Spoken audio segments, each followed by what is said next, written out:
Right, we would Just have for, just for clarity, Mr. Van Rensburg, yes. is this now the June formal test paper or is it the class test paper? It is the class test paper. Class test 2. It should be class test 2. Let me just double check that. It says class test 15th of April 2019. So that should hopefully be class test 2. Yes, it is. Thank you.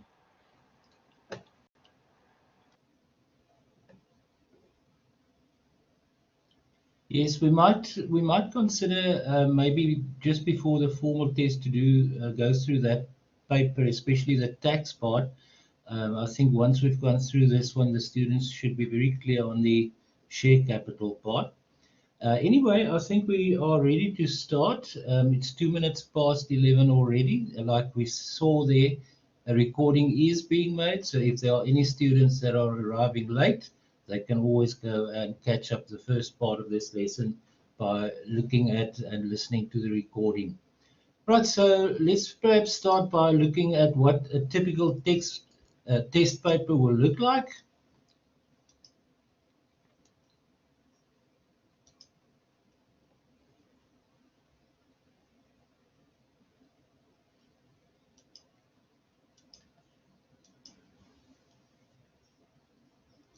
I know it looks small at the moment. Do not be concerned about that. I'm going to make it larger soon. Can you all see the paper?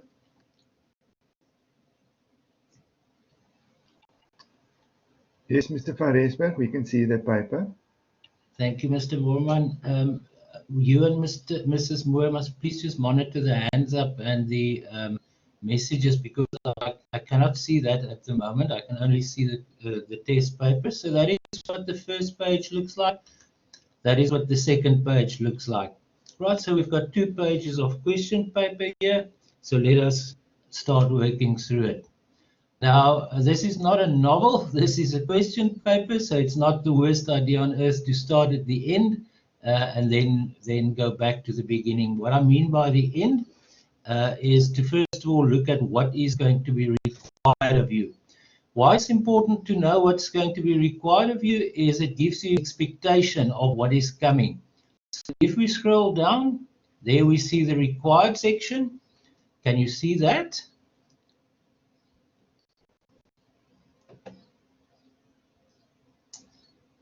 Right, so the first thing that is required is to prepare the journal entry to record the capitalization issue on the 1st of December 2018, and it also refers us to additional information number 3. So clearly we now can expect that there will be a journal entry. We can also already expect that that journal entry will deal with a capitalization issue. And as soon as we read capitalization issue, we know it's an exceptional kind of issue. Most other kinds of share issues like private placements and public offerings and rights issues, they are all issues for money. But in the case of a capitalization issue, it is not for money. You'll remember, hopefully, when you work through the PowerPoint presentation, it mentioned exactly how that works. Why is my screen jumping like that?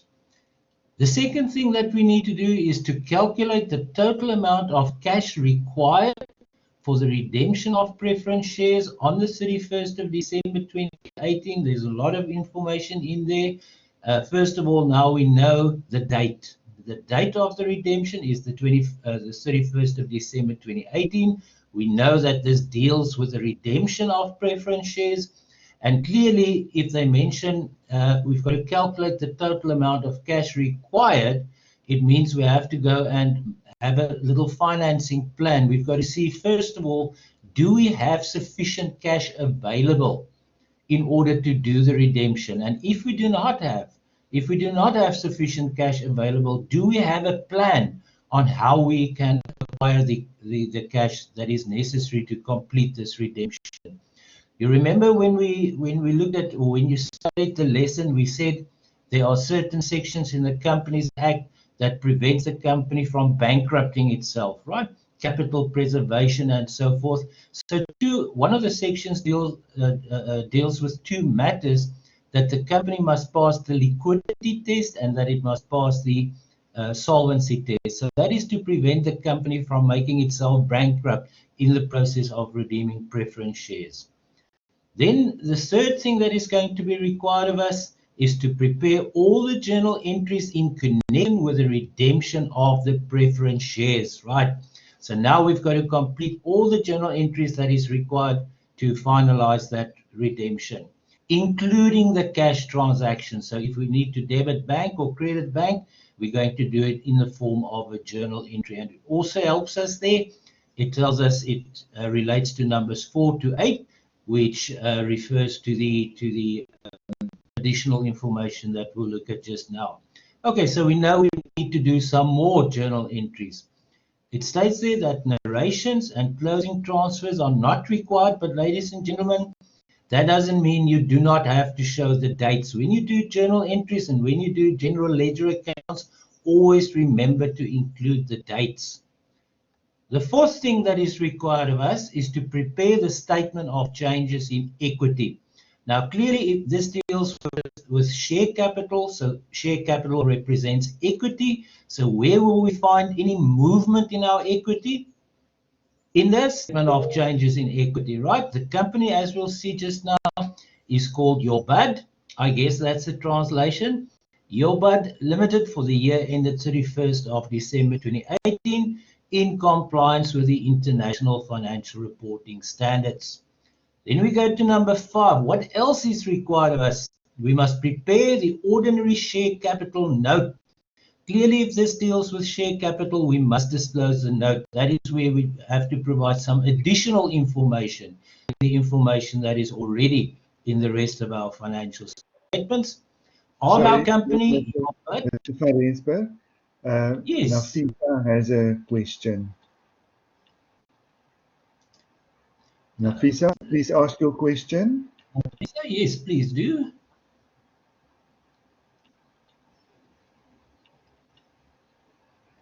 Nafisa, you're welcome. You must just remember to switch on your microphone if you want to ask a question.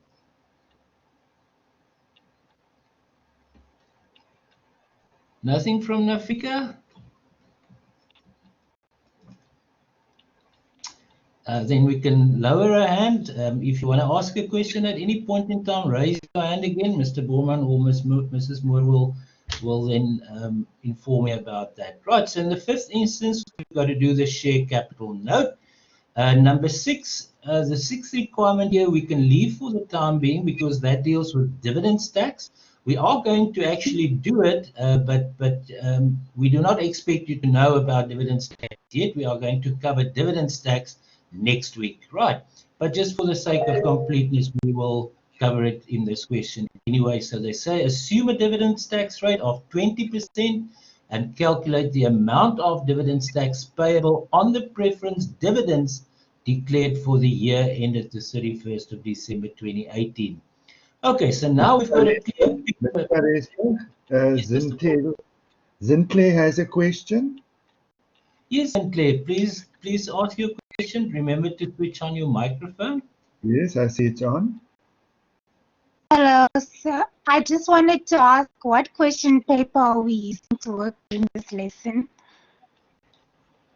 All right, I'm going to go right to the top now, Sinclair. It's the one that you can find under the content on Blackboard. It is this folder under content, I think is called assessments from last year, if I remember correctly. There we have posted all the corresponding assessments from last year, including class test 1, class test 2, 3, 4, 5, formal test 1, 2, 3, 4. They're all there. So this will be the one that is under class test 2 for last year. As you can see there, the heading, it states Financial Accounting to 15th of April 2019. I would have been very disappointed with myself if I saw 2020 there now. Then we would have had to start preparing a completely new paper. Yeah. Sir.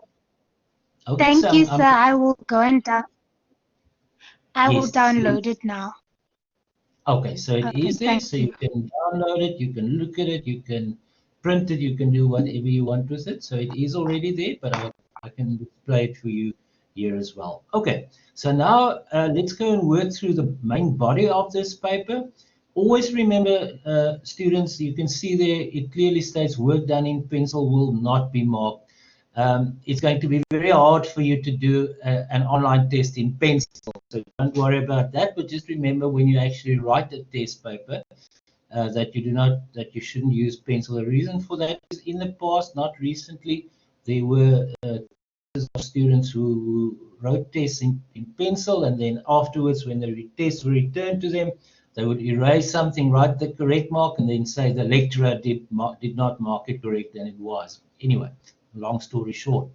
So now let's look at the main body of this question. So your bud limited, whose financial year end is the 31st of December, very important. All dates in financial accountant are important. So this financial year ends, every financial year ends on the 31st of December. And this company was authorized at incorporation to issue the following shares.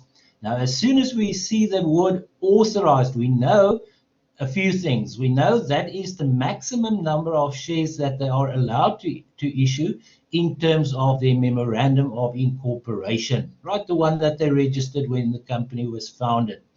Also, a second thing that we know as soon as we see authorized, we know that is something that we need to go and disclose in the share capital note.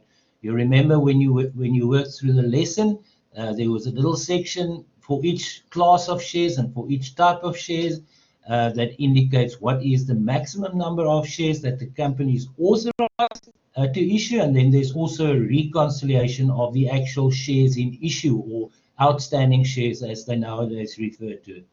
So here we can see the company is allowed to issue a maximum of 2 million no par value ordinary shares.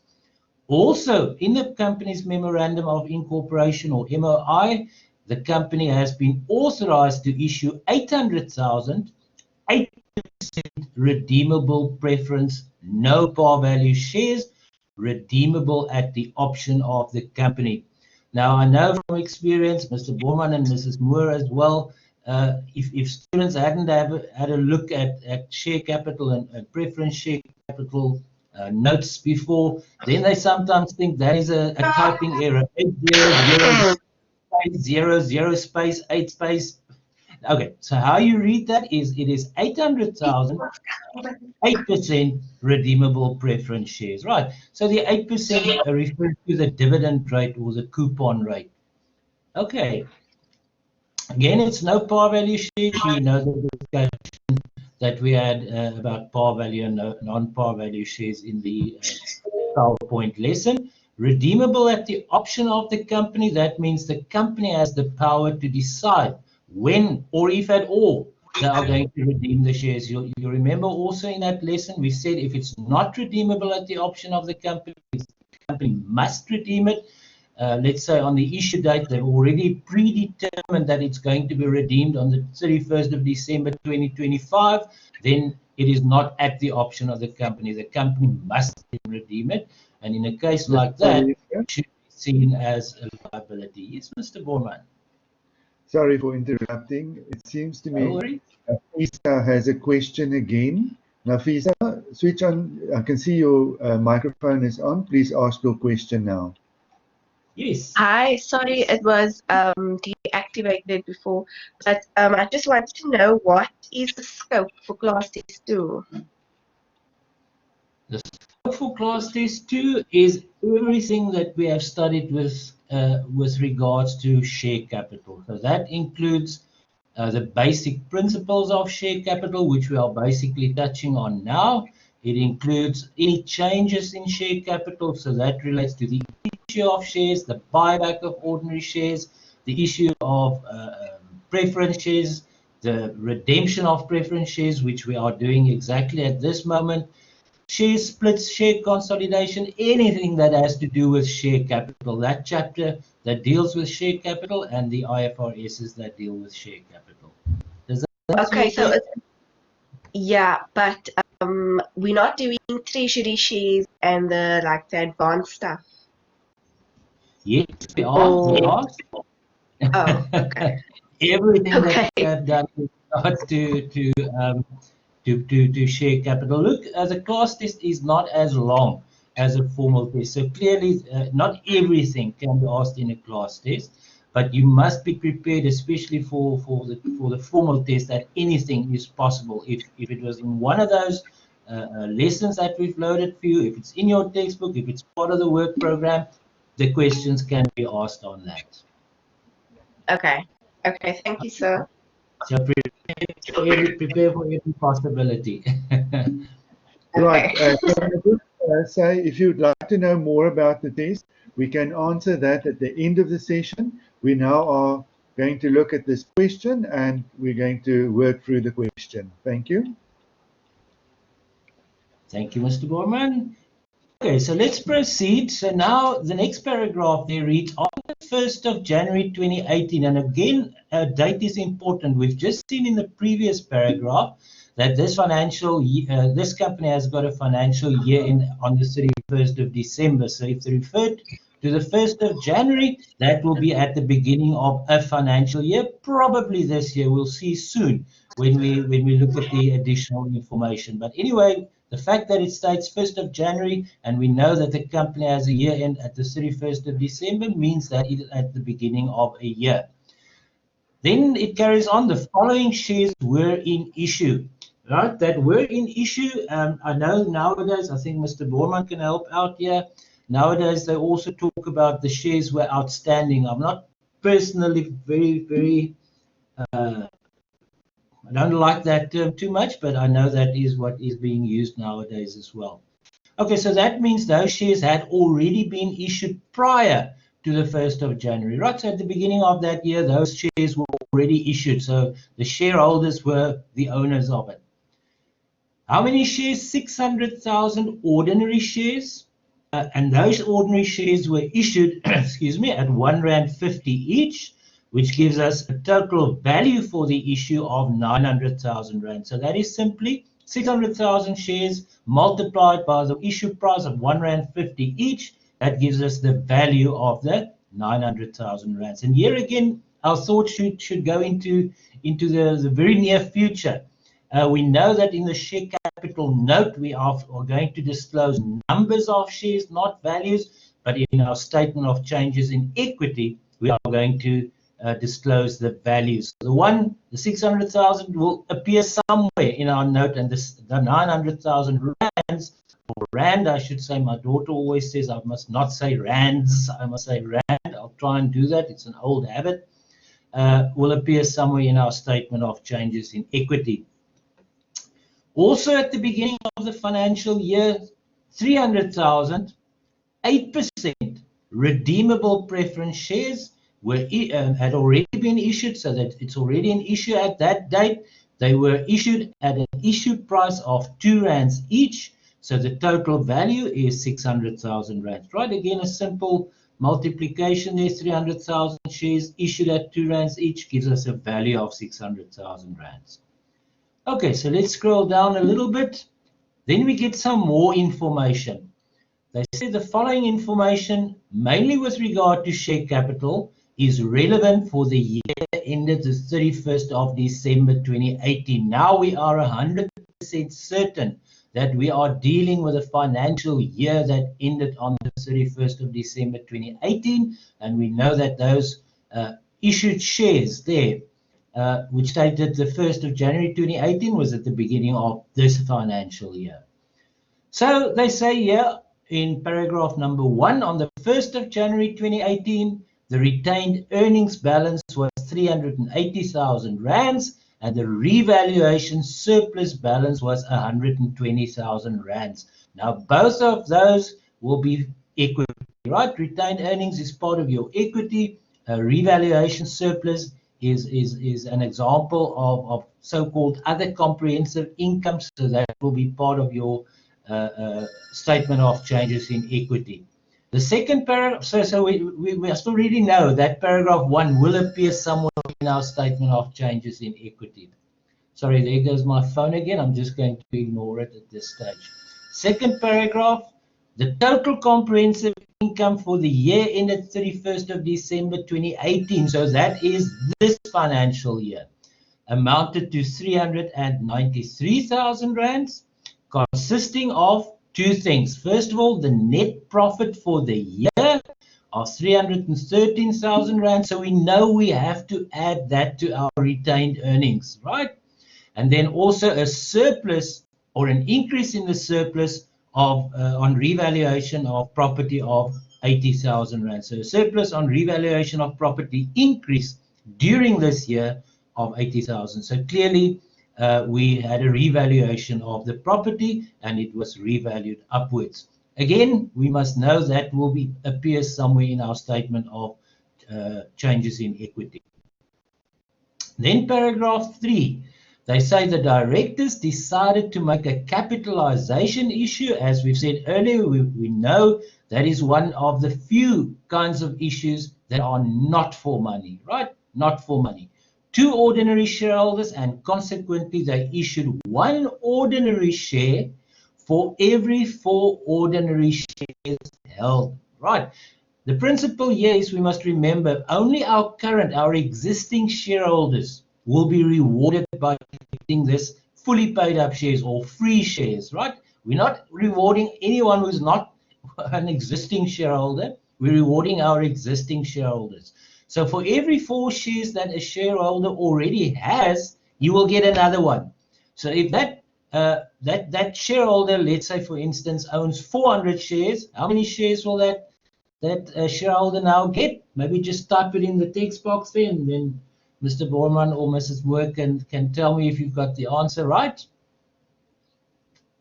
If one shareholder owns 400 shares prior to this capitalization, how many additional shares will he or she get?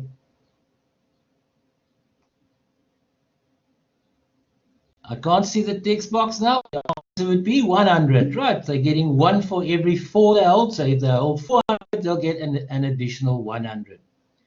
Then paragraph 4 states, on the same day, the directors were also satisfied that the provisions of 46, including the solvency and liquidity requirements, were complied with. Now, that is just, as we said earlier, to ensure that the company does not bankrupt itself by making a distribution to its shareholders. So before a company can do a dividend distribution or a redemption of preference shares or a share buyback, or anyway, in any fashion or way, pay money to their shareholders, the company must first ensure that they do not bankrupt themselves. So they will still remain solvent at the end of that process, which means their assets will still exceed their liabilities. They will still remain liquid after that process has been completed, which means they can still pay their wages at the end of the month. They can still pay their creditors at the end of the month, so they can pay their day-to-day expenses. They can pay their suppliers, so they have not bankrupted themselves.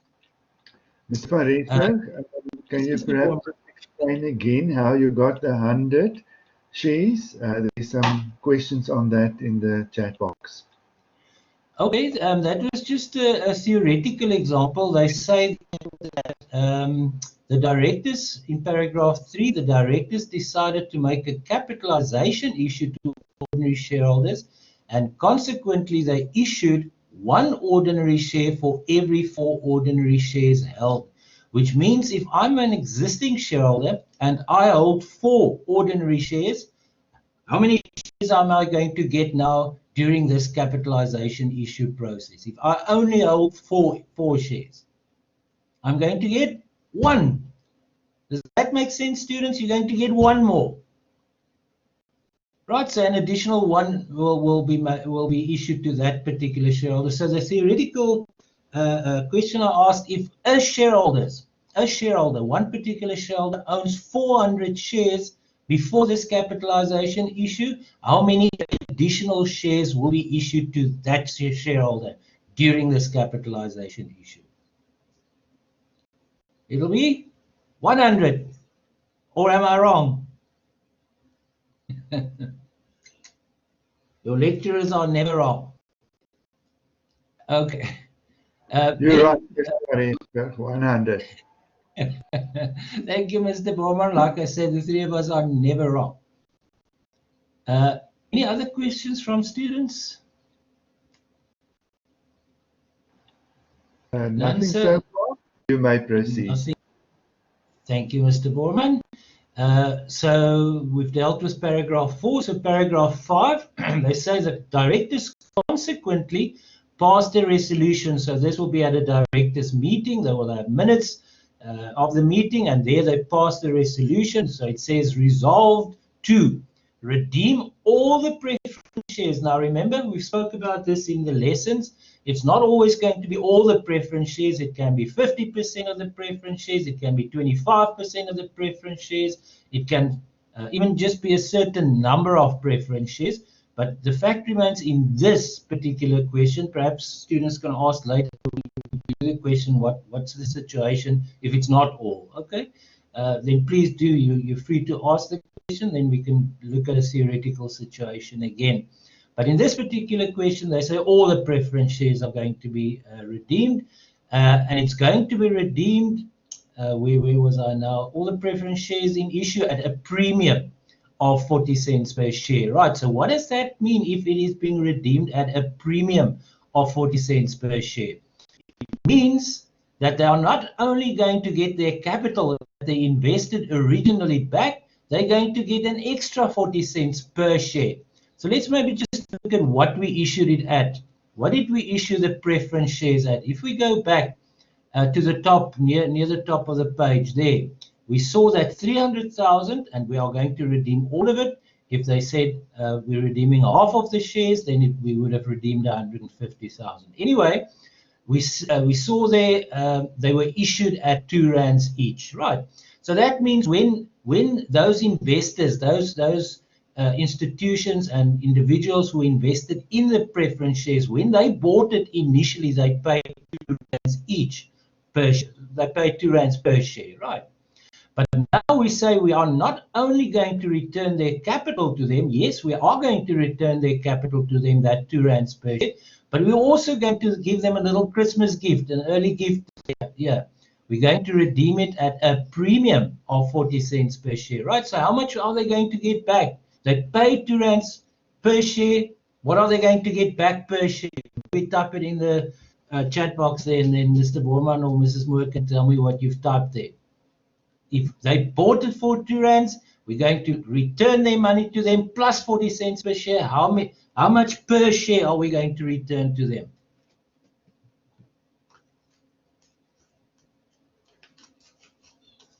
Has anybody typed anything there?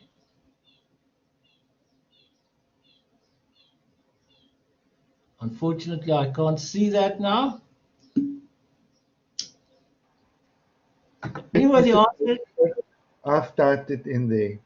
Oh, thank you so much.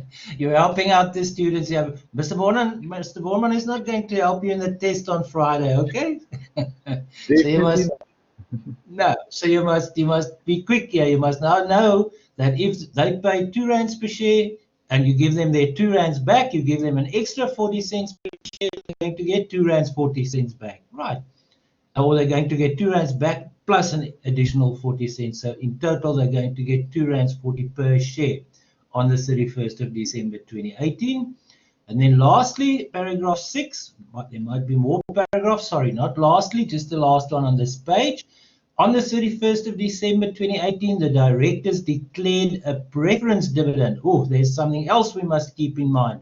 They also declared at the end of the year a preference dividend for the financial year ended the 31st of December 2018. At this stage, we can ignore dividend tax. Now, there's one little thing that should spring to mind here, and that is, does the company have sufficient funds to pay for this preference dividend out of their own resources, or do they actually have to obtain funds for this preference dividend?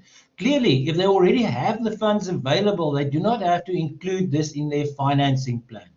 But if they do not have sufficient funds, not only to do the redemption, but also not to pay the preference dividend, then it will have to be included in your financing plan. So this is a little important thing that we just need to note, because this decides whether we have to include the amount for the preference dividends in our financing plan or not. If we have the money available, then we don't need to finance it. If we do not have the money available, then we do have to finance it, right? Okay, so let's scroll down to page 2, paragraph 7. They state the redemption of the preference shares. Aha, here we get a clue, including the preference dividends due for 2018. So that means that must be part of this plan that we are now going to create. So the redemption of the preference shares, including. If it had said excluding, that means we have enough money to pay the dividends. But here it says including the preference dividends due for 2018 would be partially financed, not fully, but partially financed from the issue of 400,000 ordinary shares, right? So we're going to issue ordinary shares. We basically going to replace the preference shareholders, which we most probably want to get out of our lives, with ordinary shareholders. Excuse me. And we can issue them at R1.50 each. So you don't even need a calculator. You can already see if you are going to issue 400,000 shares and you can issue them at R1.50 each, how much will you get from that, from issuing the shares? Maybe type it in the box there quickly, or you can say it in the microphone.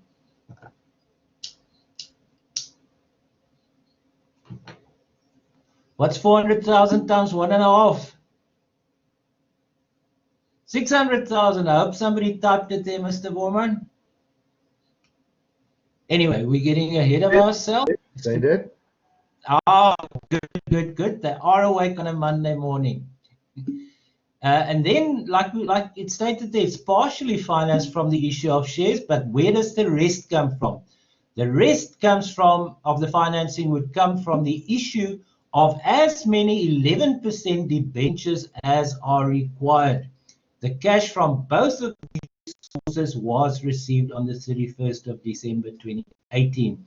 Now, let's just refresh your memories when it comes to debentures. Debentures, they are loan instruments. So it's like a big loan that has been broken up into smaller pieces.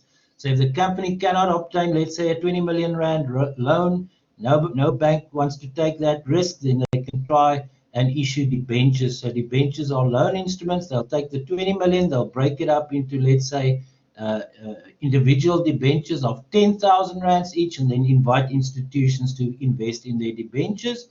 Then the risk to each investor is much smaller. They're only exposing them to a smaller amount, not the whole 20 million. The 11% in this case, what does that refer to, students? If this is a loan instrument, could that be a dividend, or what does that 11% relate to? Can you answer? Debentures.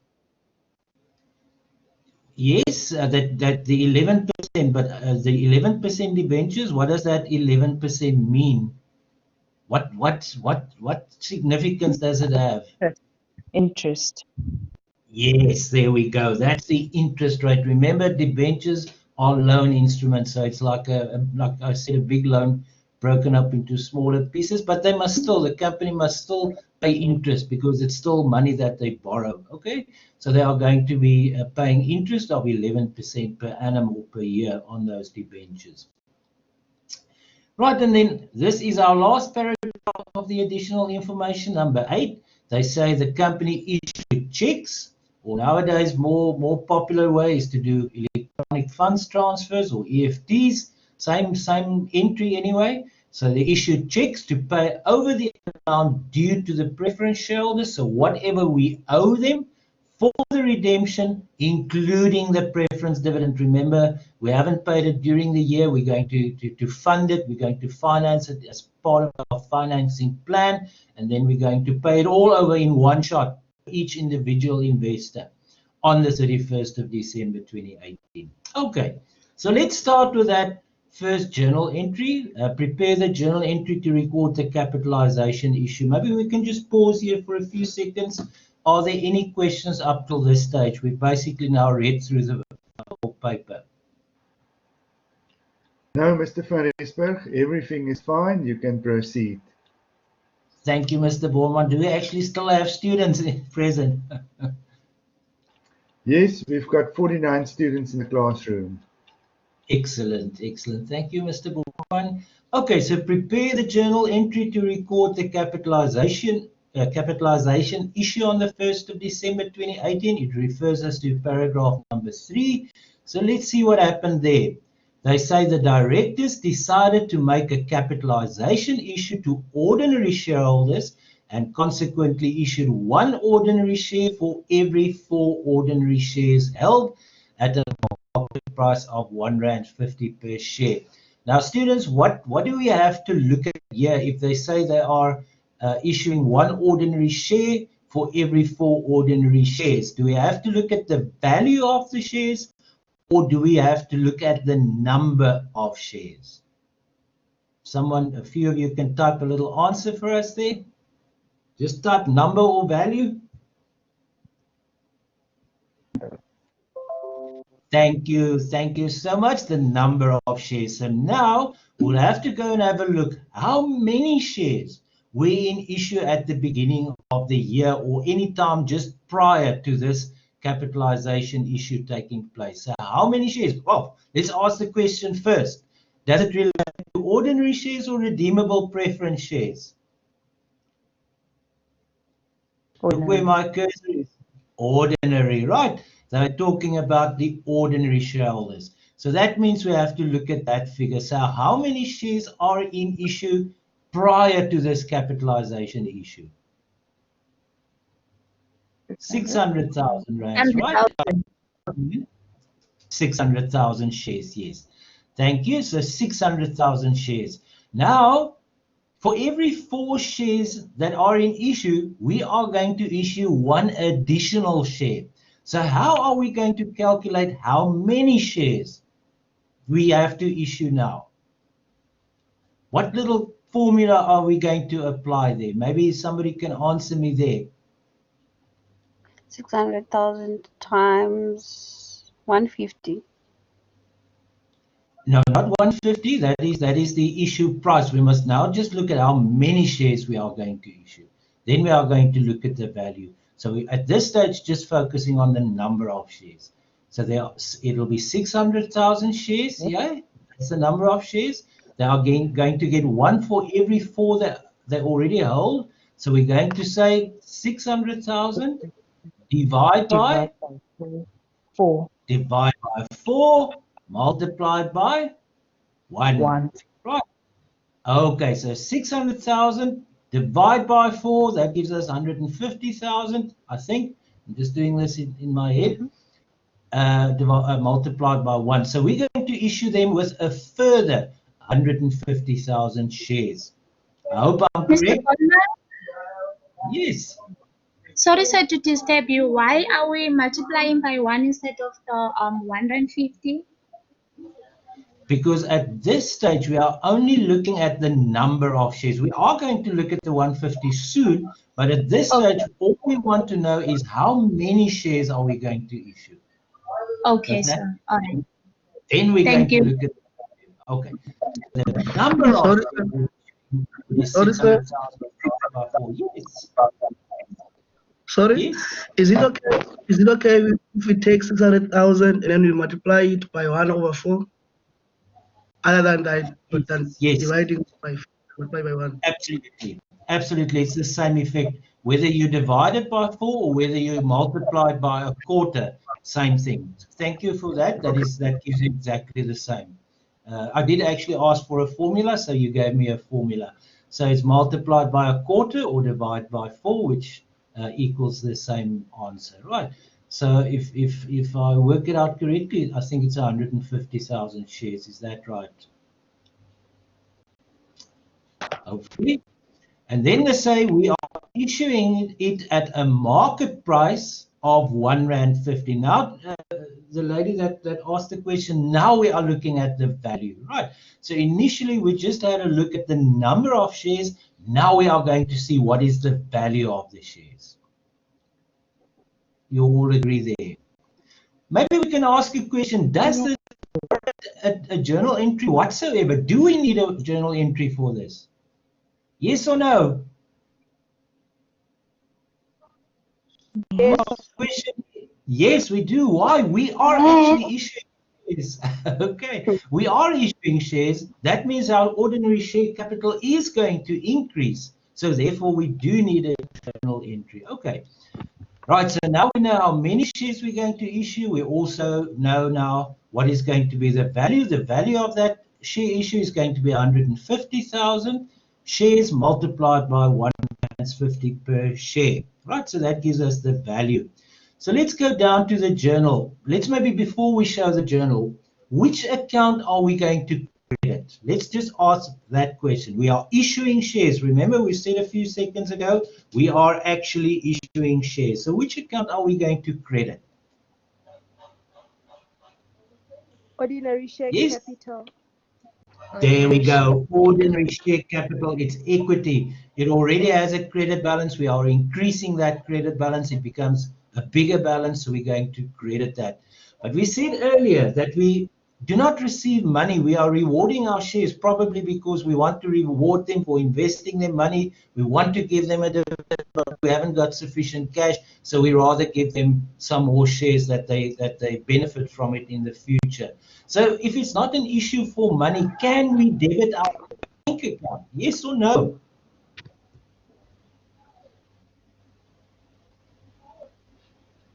No. Oh, I just hear yes.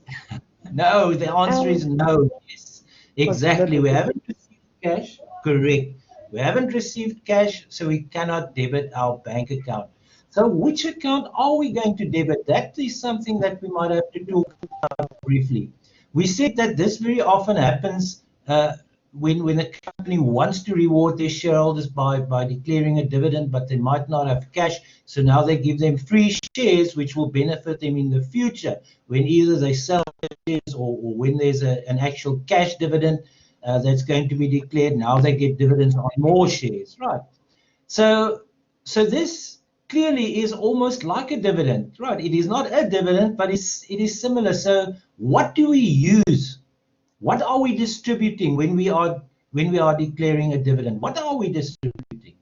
Give me a name. It's one of the column headings in your statement of changes in equity. What are we distributing? Part of what? Isn't retained earnings, sir? Yes, there we go. There we go. Exactly. So when we are declaring a dividend, we are actually distributing part of our retained earnings. In other words, the profits that we've accumulated over the years, including this profit. Right. So when we give them free shares, it's the similar kind of scenario. It's a similar kind of principle. So therefore, we are in effect also distributing a part of our retained earnings to them. Okay, so now we can go down to our journal entry. What does it look like? You already know exactly what it looks like. So which account are we going to credit? We've already said we are issuing more shares. So our ordinary share capital account will increase. So that means we have to credit ordinary share capital. We did not receive money. We are in effect distributing some of our profits to the shareholders by giving them free shares instead of cash. Right.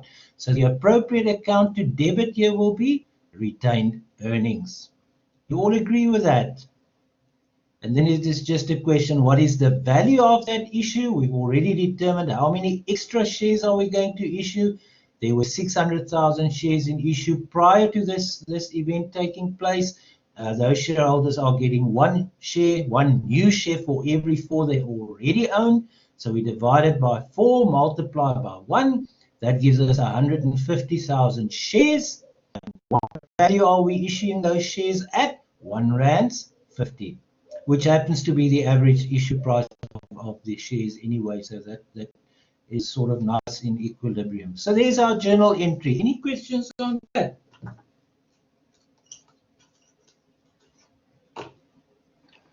No questions? Seems to me everything is fine, Mr. Faresberg. You may proceed. Thank you, Mr. Borman. So now let's go and see what is there. You got 3 marks in the bank. You haven't debited bank, but you've got 3 marks in the bank. Okay, so the second paragraph, the second requirement is to calculate the total amount of cash required. So how much cash do we need to be able to do this redemption? Now let's maybe before we go and do the calculations, what are the possibilities? What do we have to pay for? What do we need cash for? Let's analyze that. Right. First thing, we know we have to pay those investors back the money that they've originally invested in the company. Right. We've got to pay them back. So that is what we refer to as the capital portion. How much did they pay for it initially, ladies and gentlemen? Let's go and have a look at the top of this paper. There they say 300,000 redeemable preference shares with a coupon rate of 8% were issued at R2 each to the value of 600,000 rands. So in this case where we are going to redeem all of the shares, how much money must we pay them back? Give me an answer. There's a reason I'm holding my cursor there. The 600,000, Mr. Bondman. Yes, exactly. That is what they invested initially, and the capital that we must pay them back is 600,000. Just as a matter of interest, as a theoretical question, let's say, for instance, that this question said they are going to redeem half of the preference shares. They are going to redeem half of the preference shares. How much are you then going to have to pay back? Not 600,000, but how much? 100,000.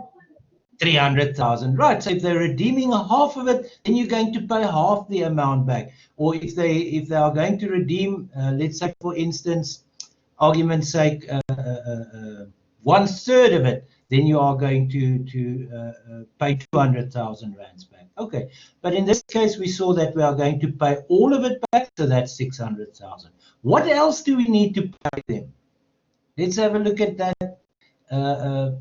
Where are we? The second one. Sorry, the second requirement. What else do we possibly have to pay back? Not back, but what else do we possibly have to pay? I shouldn't say pay back, but pay.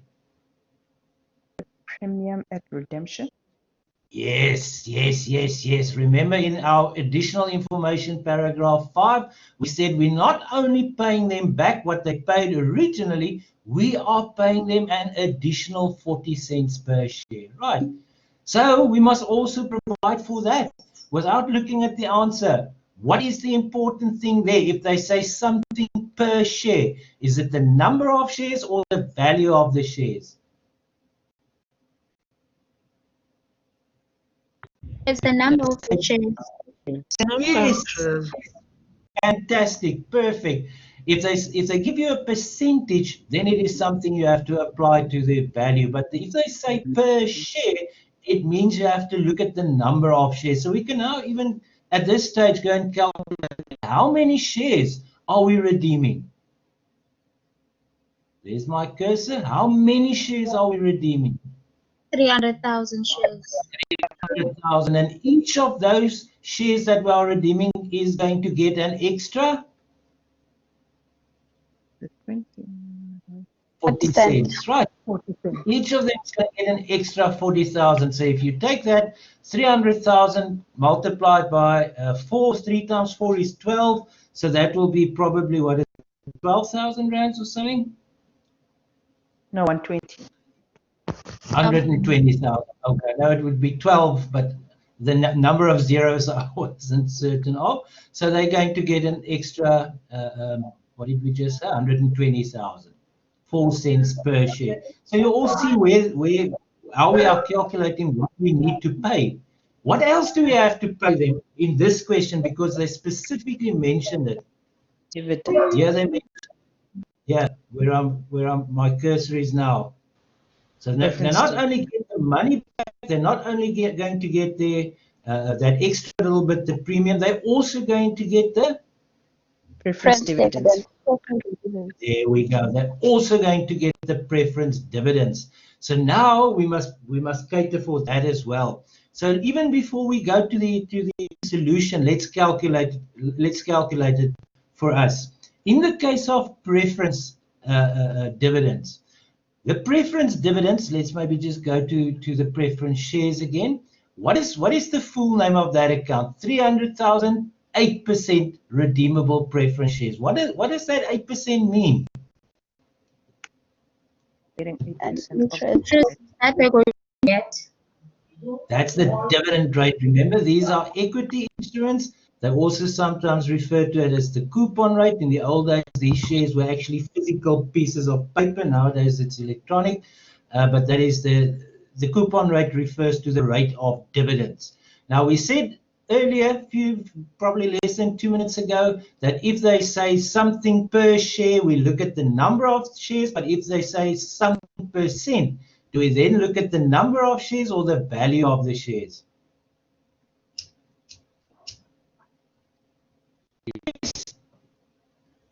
If it's a percentage, then it's on the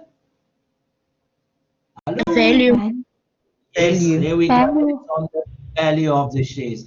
So we can already see here that if the dividend is going to be declared for the full financial year, and we know that these shares were in issue at the beginning of the year, the redemption only takes place on the 31st of December, so it's the very last day of the year. So we can already see that the dividends that we need to declare for them is how much? 600,000 rands multiplied by 8%. 8%, right? 8%. So 6 times 8 is 48, so it'll probably be something like 48,000 rands. Yeah. Again, I'm not sure about the zeros. We'll just see now, but it'll be 48 something. 48,000. Okay, thank you.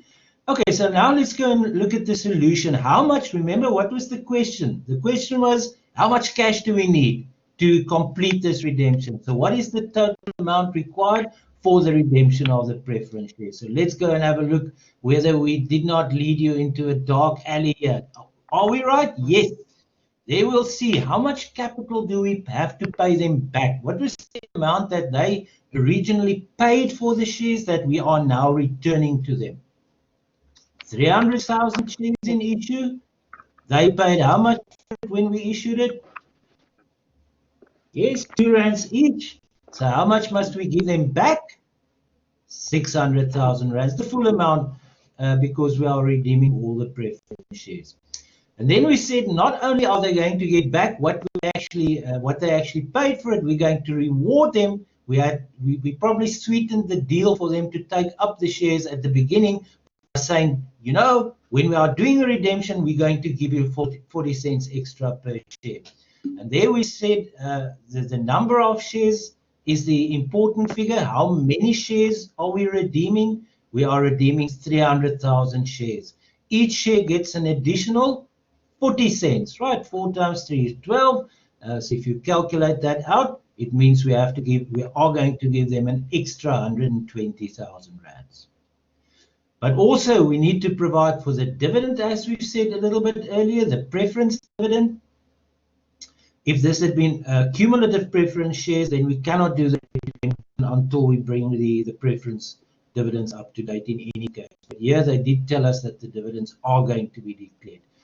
The dividend rate is a percentage. It is not something per share. So therefore, if it's a percentage, we have to apply it to the value of the shares, right? The value of the shares. There we go.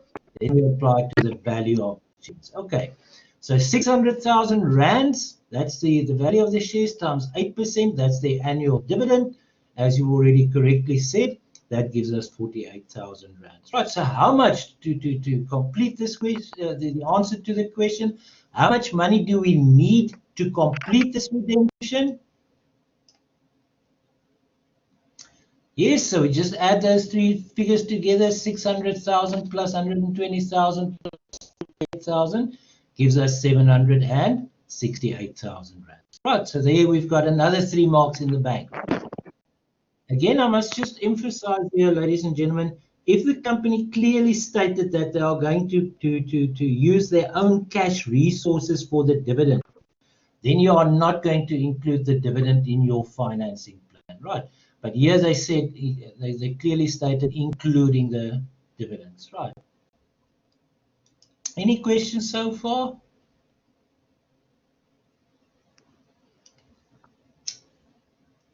No questions? Okay, so let's go to the third requirement. They say prepare all the journal entries in connection with the redemption of the preference shares, including the cash transactions. Okay, before we even look at that, what must happen in real life? What happens? What is taking place?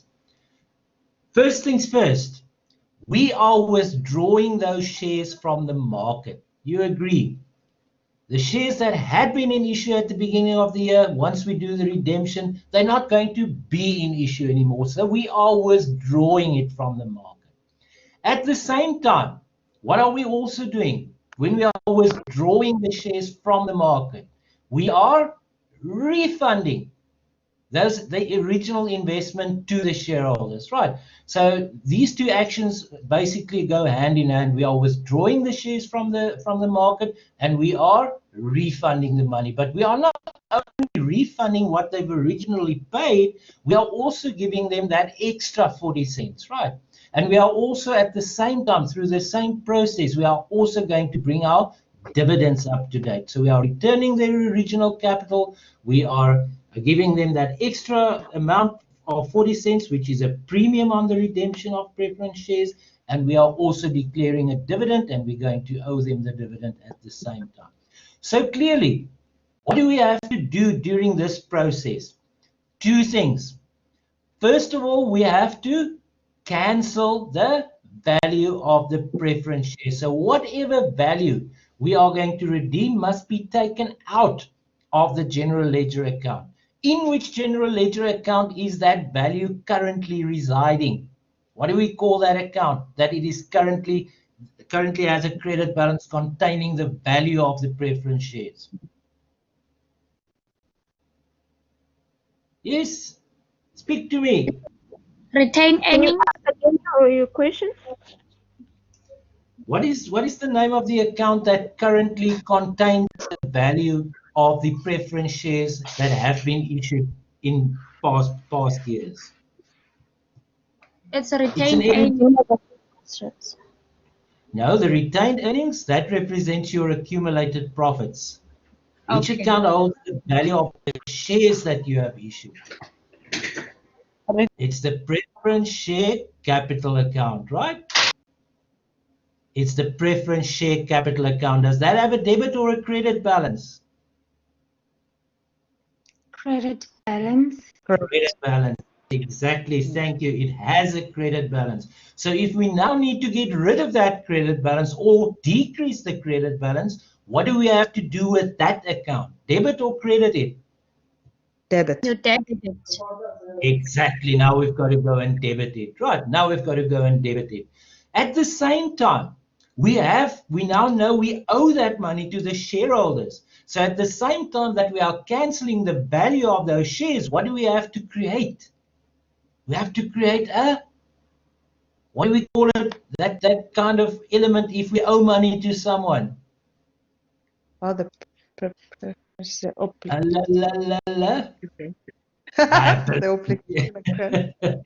There we go. So at the same time, we have to create a liability. Towards whom is that liability? Who do we owe money to? Preference shareholders. Preference shareholders. Correct. We owe it to the preference shareholders, so we have to create a liability account towards our preference shareholders.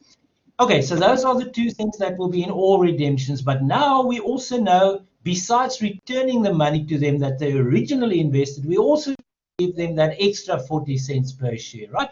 So we have to journalize that as well. We have to account for that. Besides that, they are also getting the dividends. So that sort of adds up. That adds up. So at the end of the day, we don't only owe them the original amount, we also owe them the premium. We also owe them for the preference dividends, right? So it is quite a bit that we owe them. How much do we owe them? Exactly what we've provided for in our financing plan. So what will our journal entry look like? There we go. We said already, thank you ladies who joined. I don't know why the gents are so quiet. I'm only joking. We said that the value of the preference share capital is contained in an account that we call the 8% redeemable preference share capital account. You've already said, you said it yourselves, it has a credit balance because it's equity. Now we want to decrease that balance. If we are redeeming all the shares, we're going to wipe out the balance altogether. If we are redeeming half of the shares, we only want to decrease that balance by half. In this case, we are redeeming all the shares, so we've got to get rid of the total balance. So what was the balance on that account before this redemption? Yes, tell me. What was the balance on that account? It was Let's go up 600,000. Yes, yes, you remember at the top there, we saw that the value of that account was 600,000. So now we are returning the full amount. So we have to, like I said, physically we are going to withdraw those shares from the market. They're not going to be an issue any longer. So we've got to get rid of the balance that relates to those shares that we are withdrawing, right? And then we've got to raise a liability towards our shareholders. Now we owe them 600,000. But that's not all we owe them. We also owe them for the premium. We're going to give them that extra 40 cents per share. We've already calculated what that will be, 120,000 rands. Now we've got to debit an account that gives us a description, some ledger account. So at the end of the year, when we're drawing up financial statements, why we have paid this 120,000. What does it relate to? Yes. What does it relate to? There we are. Premium. Relate to the premium. Exactly.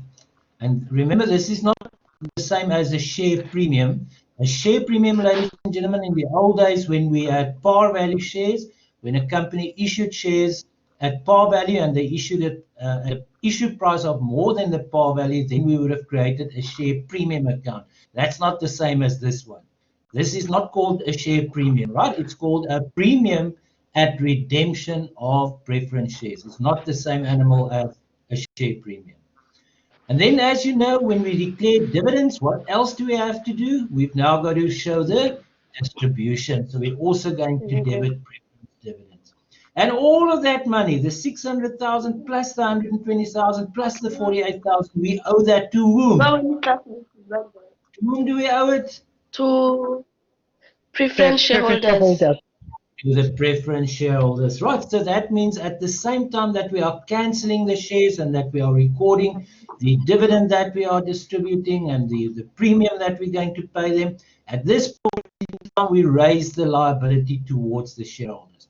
Why this is important, ladies and gentlemen, as we'll see, this takes place right at the end of the financial year. Now you still got to, from an administrative point of view, now you must still in January, 1st of January, which is a holiday. So from the 2nd, you must go and still go and see who are your preference shareholders so that you can pay those monies to all the various preference shareholders, right? So it takes a few days to finish the admin around this to actually pay them. So clearly, the payment will only take place after the financial year end. So this liability will be a present obligation at the end of the financial year, which means this will be in your statement of Equity. financial. This is a liability. Statement of financial position. You're going to pay them very soon after the financial year end. So what kind of liability will this be? Current liability, right?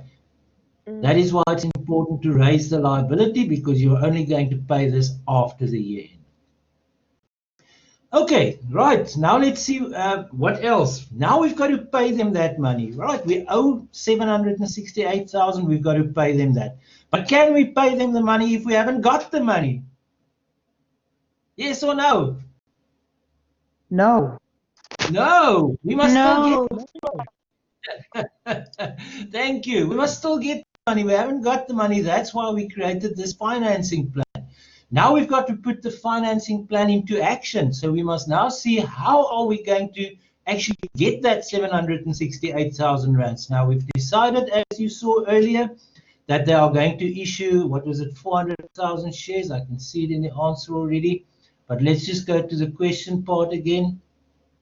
There, paragraph 7, they said the premium of the redemption of the preference shares, including the preference dividends due for that year, would be partially financed. How? They are going to issue 400,000 ordinary shares, and they're going to issue them at R1.50 each. So how much money are they going to get from issuing those shares? What's 400 times 1.5?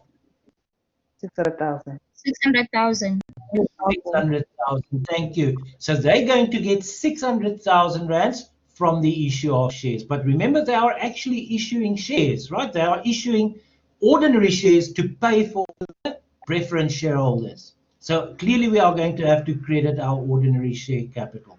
And then we also saw, we now see that that gives us 600,000, but what do we owe them? Do we only owe them 600,000? We owe them 768,000. 768,000 exactly. So we are still 168,000 short, right? How are we going to obtain that extra 168,000? They say the rest in paragraph 7, the rest of the financing would come from the issue of as many 11% debentures as are required. So what is the value of the debentures that we now have to go and issue? What are we short? 168,000. There you go. Thank you. So now you can clearly see already what those general journal entries will look like, right? We've got to get the money before we can pay the shareholders what we owe them. We are actually issuing ordinary shares. So therefore, what account are we going to credit? Ordinary share capital. Ordinary share capital. What is the value of the shares that we are issuing? 600,000. 600,000 rands. Do we get money for the issue of these shares? Yes, that is the whole purpose of issuing shares. This is not like a capitalization issue where we just rewarding our current shareholders. Now we want money from either the current or new shareholders, right? That is the whole point here. That is the purpose or objective. We must get money. We're trying to finance this redemption. So which account are we going to debit? Bank. Bank. We receive the money, we deposit it into our bank account, so we're going to debit the bank account. Right. So that accounts for 600,000 out of the total of 768 that we owe to our shareholders. So now we've got to carry on with our financing plan. How much do we still need? We still need, like you just said, a further 168,000 rands, right? How are we going to finance them? We're going to issue loan instruments. We're going to borrow it from the market. So we're going to issue 11% debentures to the value of whatever we were still short, and we were short 168,000 rands. So if we borrow the monies by issuing debentures, do we receive money? Yes. Yes, we do. No. So therefore, which account are we going to debit? Bank. Bank account, right. We deposit that money into our bank account as well. So we're going to debit bank account, right. In this case, we see that the preference shareholders, the amount that we owe them was actually paid on the 31st of December. Let me just see whether that was part of the required.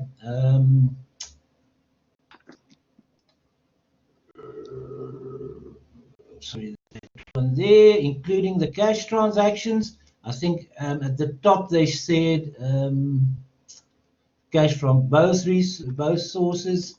There we go, number 8, paragraph number 8. They said they issued checks to pay over the amount due to the preference shareholders for the redemption, including the preference dividend on the 31st of December, right? So in this case, they actually were Speedy Gonzales, right? They were very quick.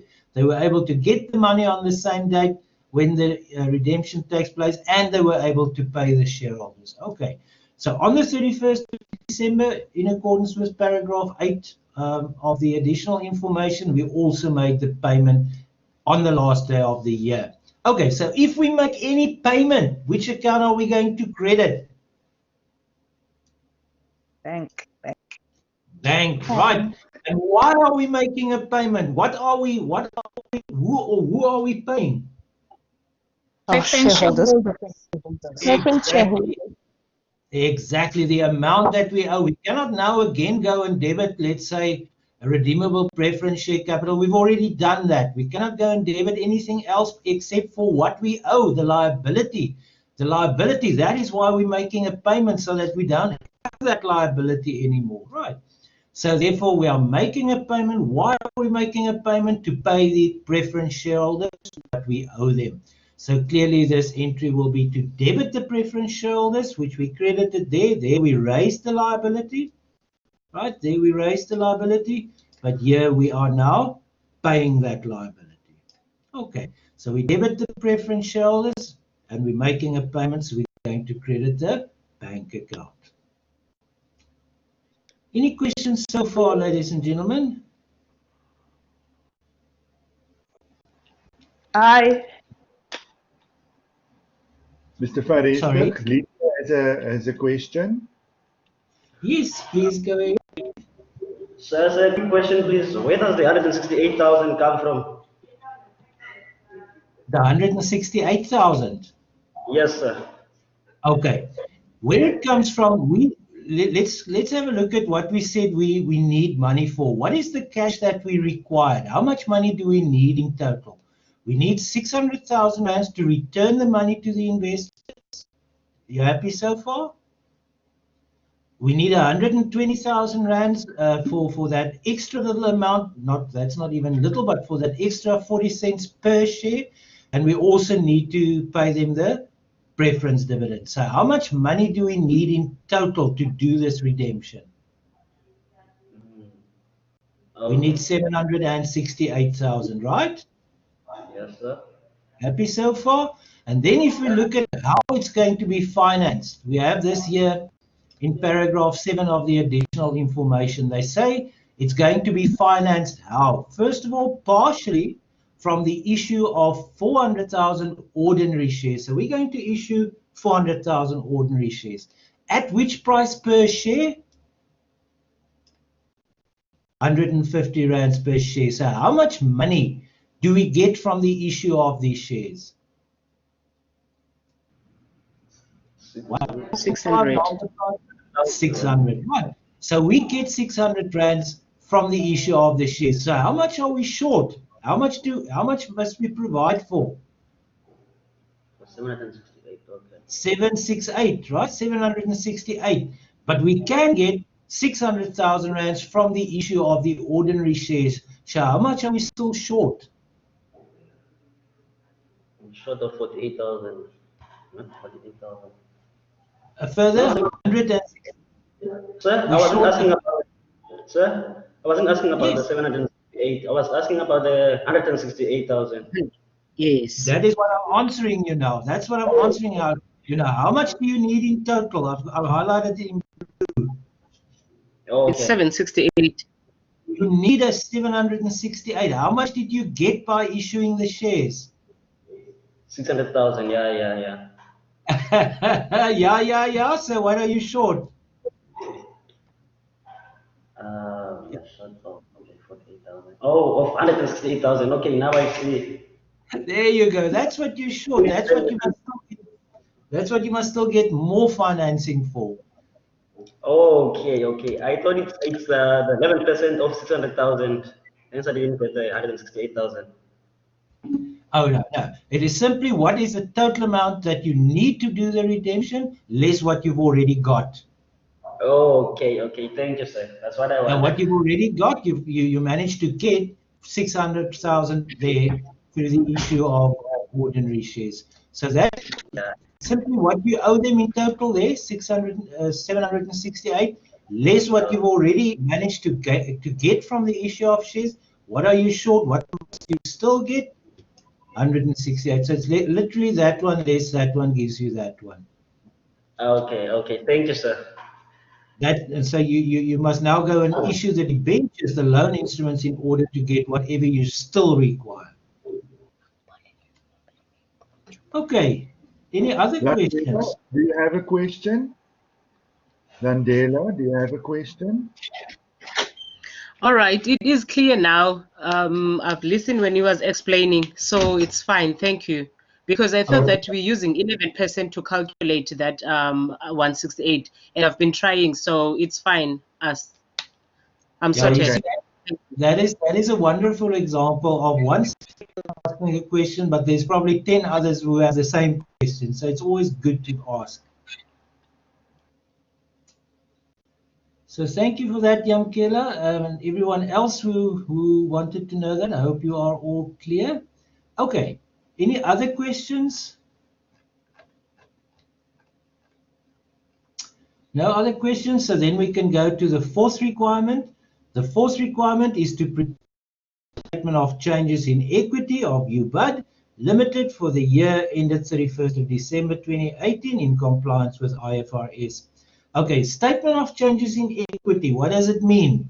First of all, it means it deals with equity, any kind of equity instrument. So that is your capital, your share capital, the various classes of share capital. Here we've got two classes, ordinary share capital and preference share capital.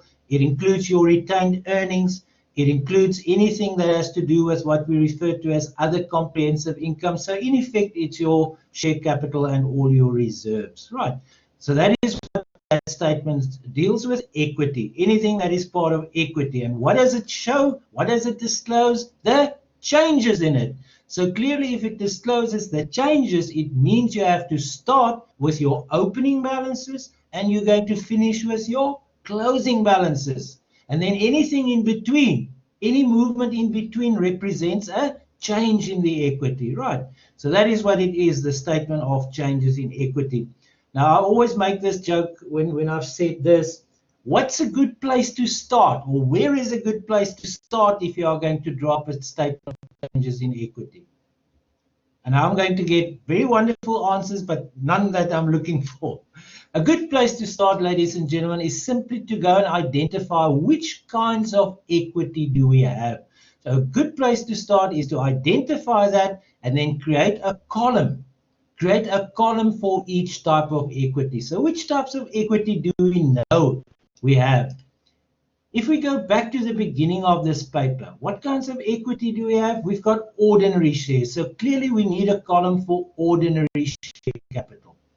We've got another class of shares, redeemable preference shares, 8% redeemable preference shares. Is that equity? Yes. So therefore we need a column for that in our statement of changes in equity. If we scroll down to the first paragraph of the additional information, they said we had an opening balance at the beginning of the year of retained earnings, 380,000. Is that equity? Yeah, that is the accumulation of your profits over the year. So that is equity, right? It belongs to the equity participants. So you need a column for that in your statement of changes in equity. There, in that same sentence, it says there was a revaluation surplus. What is that? Isn't that part of other comprehensive income? Yes. And a revaluation surplus is other comprehensive income, so it is part of equity. And if it's part of equity, you need a column for it in your statement of changes in equity. You see, even before we started doing the statement, we've created the template or the outline. We know that we need at least 4 columns, one for ordinary share capital, one for 8% redeemable preference share capital, one for retained earnings, one for the revaluation surplus, right? That's all part of your equity. So now we've got to start drawing up the statement. So once we've designed that template, we've got the columns, what is going to be our first line item? What are we going to start with? We said that about 2.5 minutes ago. You are reconciling what with what? Give me an answer. Opening balances. There we go. You are starting with your opening balances and you are going to finish with your closing balances, and everything in between will be movements or changes in equity. So once we've got a column for each of those types of equity, we've got a good start. You know, sometimes that first little step is the hardest. So if you know what the first step is, simply go and give columns, go and design columns for every kind of equity. Like we said, ordinary share capital, 8% preference share capital, revaluation surplus, retained earnings. We know that they are all present in this question. And then your last column will simply be a cross-cast or a cross-foot, as they sometimes say. You add it up across, right? A totals column, in other words. Okay, so let's go and have a look at our opening balances. Where are we going to find that? Let's start with the first one, we said we had ordinary shares at the beginning of the year, 600,000 of them. They were issued at R1.50 each. What do we disclose in the state of changes in equity? The value, the number, or the value? The value. The value. The value. Right, there we go. So we already know our opening balance for statement for ordinary share capital is going to be 900,000. Our next column, the 8% redeemable preference shares, that's also equity. Why? Because it's redeemable at the option of the company. So we regard it as equity. Again, what are we disclosing in the statement of changes in equity? The number or the value? Values. The value. So that's going to be our next opening balance. Here we go to the first paragraph of the additional information. Retained earnings balance was 380,000 at the beginning of the year. Is it equity? Yes, it's accumulated profits. It's equity, so that's going to be the opening balance in that column. And we've already said the last one is our revaluation surplus. You know that if we increase it, it's part of our other comprehensive income. You haven't sold the property, it increased in value, but you haven't realized it yet. You can only realize a profit if you sell the item, right? You haven't sold the property. It's just that the property is worth more. Only if you sell it and realize a profit on an asset, only then can you include it in your profit or loss. So this cannot be included in profit or loss, so it cannot be part of your retained earnings. Effectively, it means you cannot distribute it as a dividend, right? It hasn't been realized. That's why it's not part of our retained earnings, because you are prevented from using it as a source for distributing dividends. Therefore, you have to have a separate column for it. What is the opening balance at the beginning of the year? 120. There we go. Correct. So we've got our first line item. Our first line item is exactly that. The opening balances for ordinary share capital, preference share capital, revaluation reserve, retained earnings. Then we add them up across. In auditing, you will learn about cross-casting or cross-footing. It's just a fancy way of saying you add it up across. So you add it up across, and you get 200,000 rands. Then a good idea, because why I'm saying this is a good idea is because very often students forget about this. A very good idea is now to transfer your total comprehensive income over from your statement of comprehensive income to your statement of changes in equity, right? So now we've got to transfer those balances. Let's see where we find them. Here in the second paragraph, they say in our statement of comprehensive income, we had total comprehensive income for this financial year, and it amounted to a total of 393,000. But they also say, what does it consist of? It consists of the net profit for the year, right, of 313,000. So that can accumulate in our retained earnings. So we can transfer that to our retained earnings. We can use that as a source of later maybe declaring dividends. And also a surplus on the revaluation of property increase. So somewhere during the course of this year, we had a revaluation. The property, the SORN valuator came back and says, your property is actually worth 80,000 more than you have it in your accounting records at the moment. As all accountants want to do, they want to show the prettiest picture in their financial position, so they're going to legally make use of that increase in the property as long as their policy, if it's part of their accounting policy to use the revaluation method or the fair value method in this case. Okay.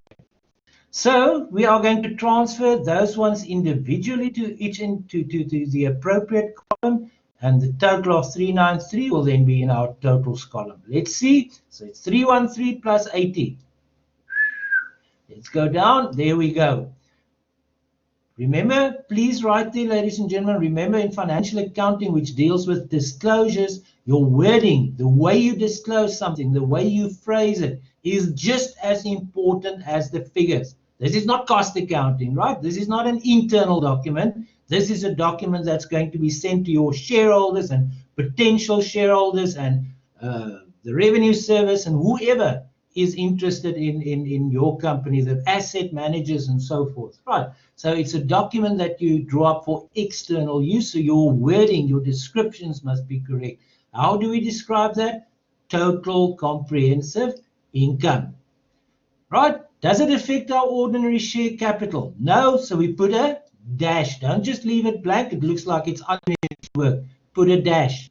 Does it affect our redeemable preference share capital? No, we put a dash there. Does it affect our revaluation reserve?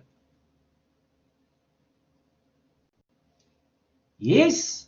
We said that revaluation was done.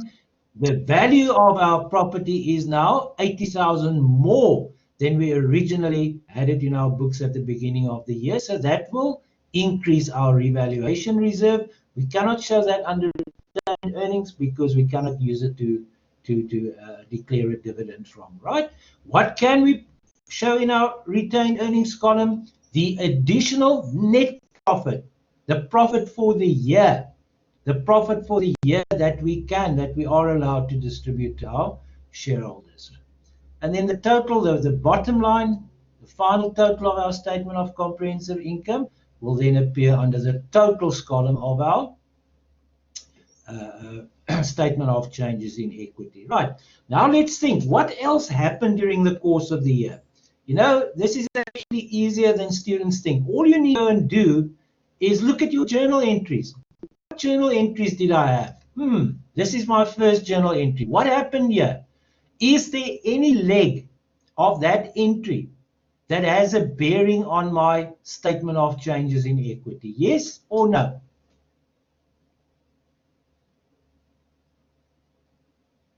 Can I get an answer? Does that affect your equity? Is that equity? Yes. Yes, sir. Equity. It is equity. Yes. Yes, thank you. It is equity, so therefore you will have to disclose that in your statement of changes in equity. Is that equity, ordinary share capital? Yes. Yes, that's also equity, right? So both of them must be disclosed in your statement of changes in equity. So let's see how we are going to disclose it. As we know, we have physically issued shares. We have issued shares, how many? I think, if I remember correctly, it was 150,000 shares. We issued them at 50 each. How much is the value of the shares that we've issued? 225.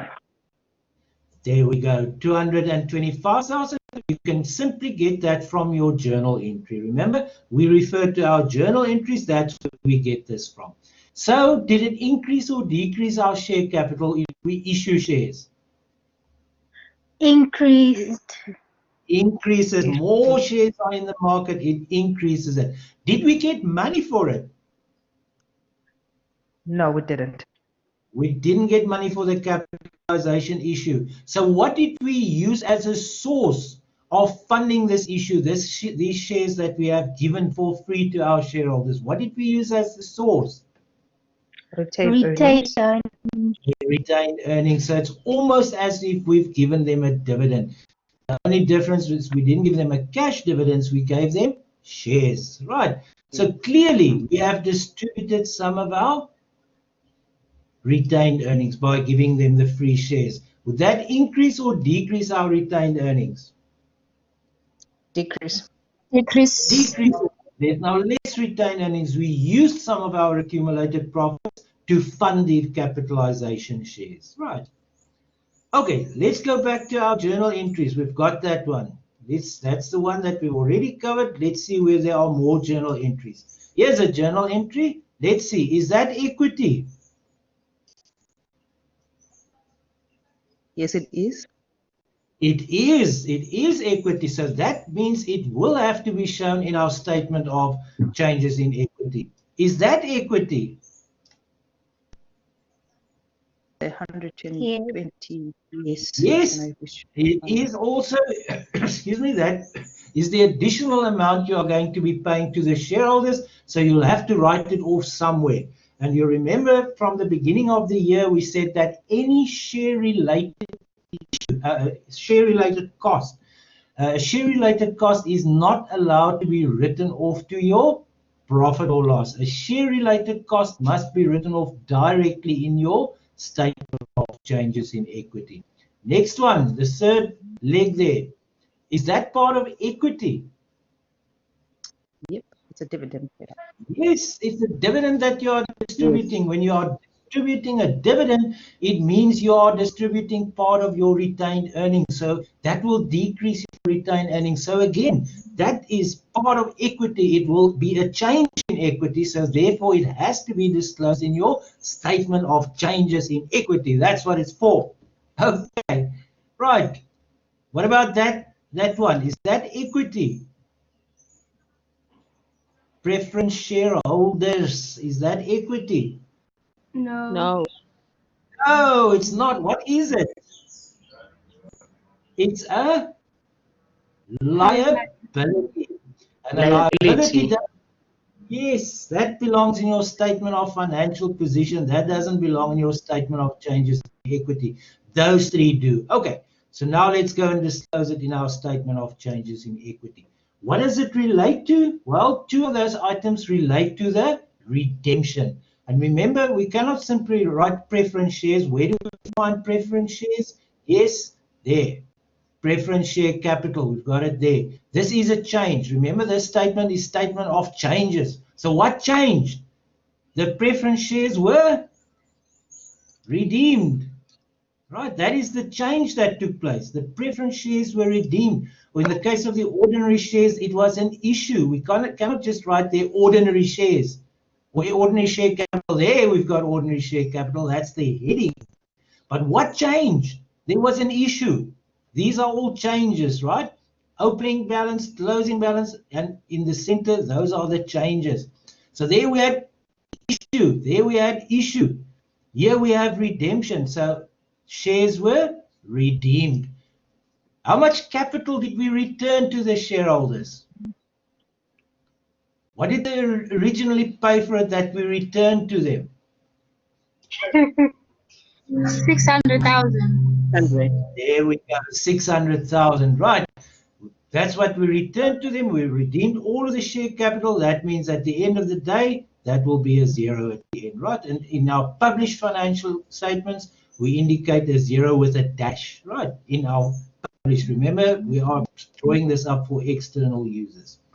Did we only pay them the 600,000? No. What else? We also paid them a Premium. Premium. 120,000. Yes, 120,000. We also paid them a premium.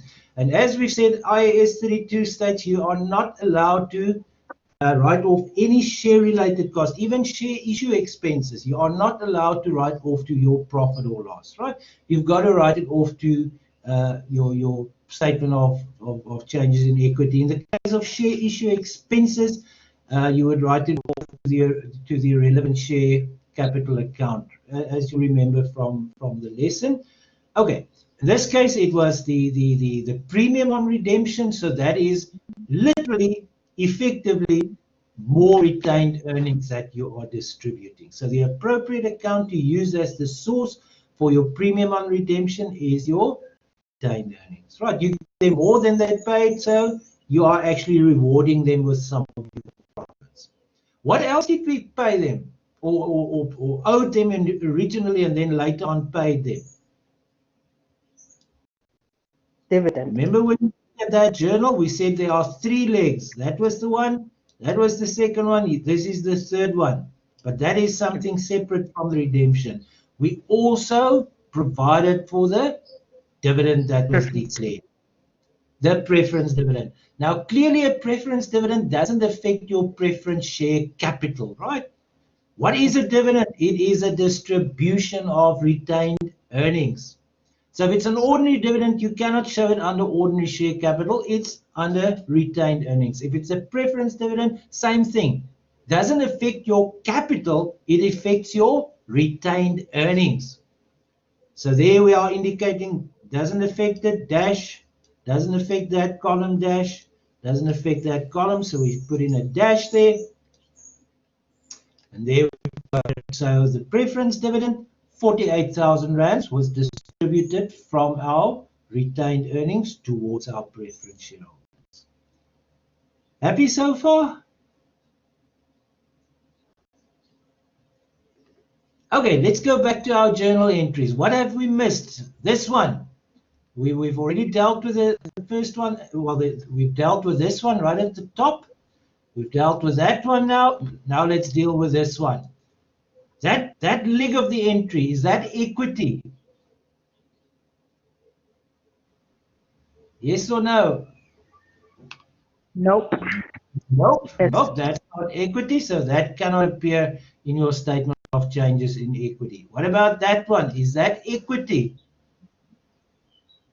Yes, that's equity. Yes, it is. Yes, yeah, airware, right. That means we have to disclose it as a change in our statement of changes in equity, right. There we have it. Ordinary shares issued. Remember, this was to provide for the financing of the redemption of the preference shares. Again, it's a change in equity, so we cannot simply write ordinary shares. It's a change, so we must indicate what is the change. Ordinary shares issued. Now it affects our ordinary share capital because we've issued a further X number of shares to the value of 600,000 rands, right? In this case, did we receive money for it or did we use our retained earnings to fund that issue? We Is used it money for it. We got money, right? We got money, so we're not going to have a negative 600,000 rands here under retained earnings because we did not use retained earnings as a source to fund free shares. We got money for the shares, right? It was a true issue for money.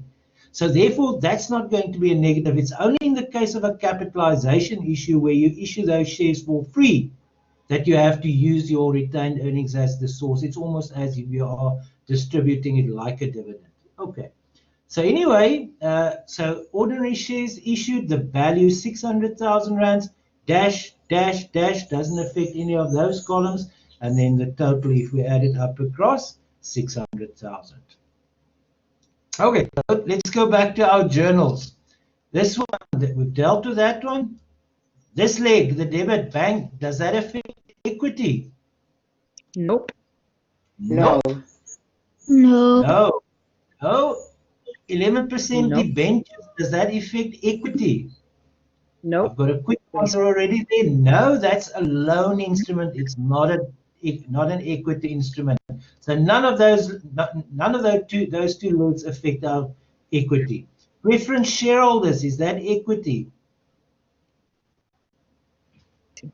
Nope, it's a liability that we are paying, No. right? It's It's a liability.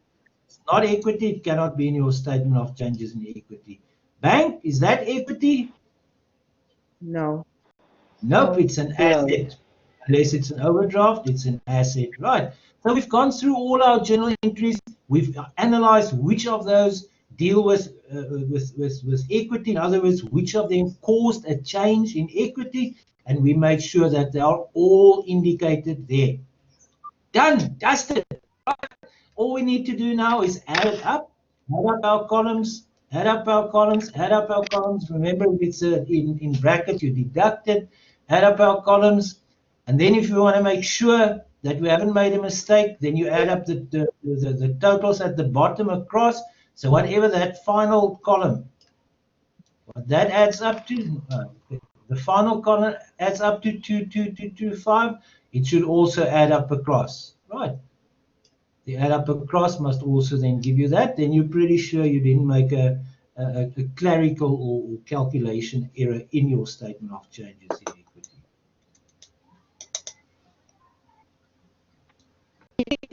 So far, ladies and gentlemen, so we're done with our statement of changes in equity. Mr. Fadi, it is now 20 minutes to 1.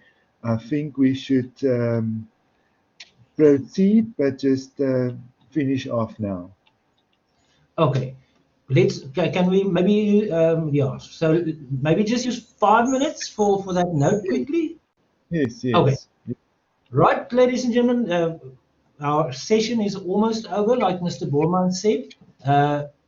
Let's leave the dividends tax now. We're going to cover that next week anyway.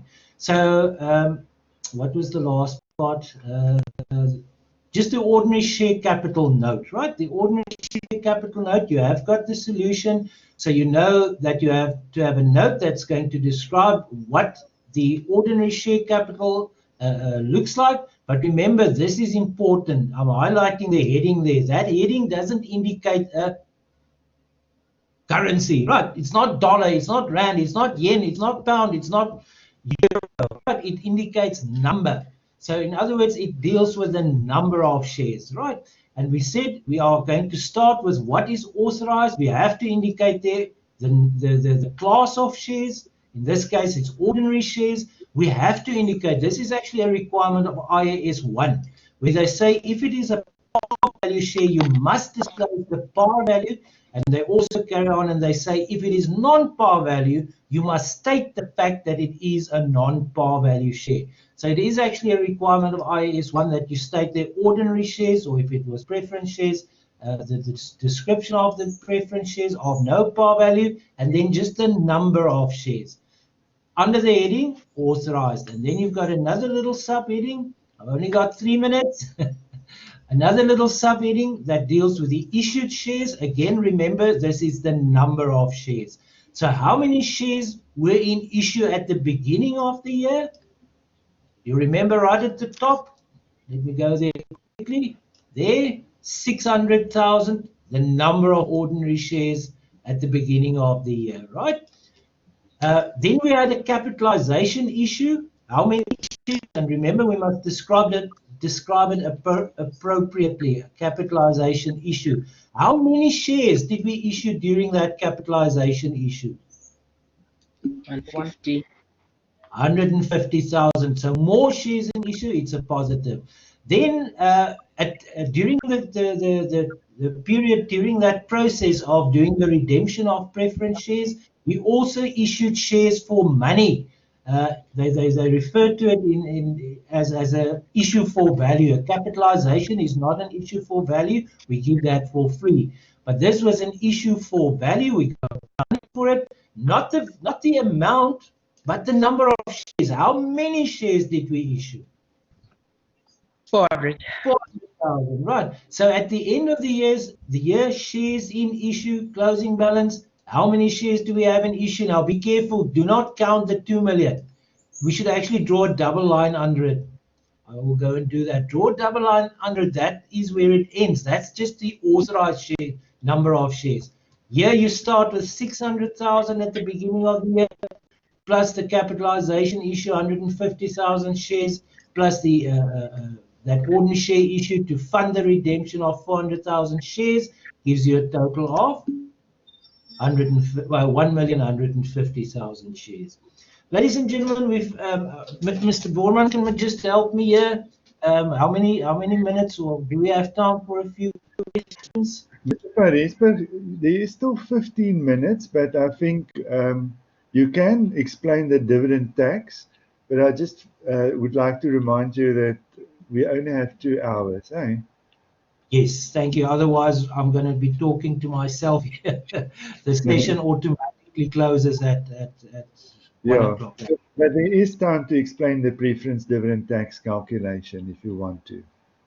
Okay, thank you. Are you all happy with the note? You've got the solution. Just the main thing to remember is it deals with the number of shares. The value of the shares is dealt with in your statement of changes in equity. It's the number of shares, and you start with the authorized. What is the maximum number of shares of par value or non-par value that we are allowed to issue? And then you analyze the opening balance of shares outstanding, as they call it nowadays, or shares in issue, with a closing balance. So what changed during the course of the year? Okay, so, we are going to do dividends tax next week, but briefly we can do this. Then I'm sure that you'll get a little edge there. They say assume a dividends tax rate. So this is paragraph 6 required. Of 20%, and calculate the amount of dividend tax payable on the preference dividends declared for the year ended 31st of December 2018. I'm so surprised. I think that's the first time my phone went off in about an hour. Normally it goes off every 20 minutes. Okay, so this is just a matter of applying the tax rate, which is currently 20%, 20% dividends tax rate.